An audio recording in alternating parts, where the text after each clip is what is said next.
АКШнын ички коопсуздук департаменти өкмөт агенттиктерине Орусиялык Касперский компаниясы чыгарган антивирус программаны колдонбогула деген буйрук берди. Буга Касперскийдин орусча алган кызматтар менен байланышы себеп болду. Касперский болсо айтылган дооматтарды четке кагып келет.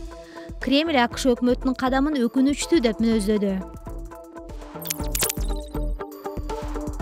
Массачусетс технологиялык институтунун изилдөөчүлөрү бүктөлүп кайра калыбына келген 3 ченемдүү принтерден басылган структураны көрсөтүштү. Окумуштуулар келечекте айтылган технология аркылуу 3 ченемдүү роботторду жасап чыкса болот деген пикирде.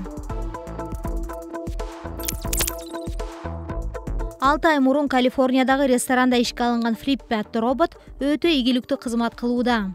Ал бургер этин оодарып бышырат. Роботтун ийгилигинен улам аны Калифорния штатындагы 50 башка ресторан сатып алууга умтулууда. Филиппинин камералары жана сенсорлор бар. Ошондой эле робот ар дайым эң мыкты бургерди жасайт экен.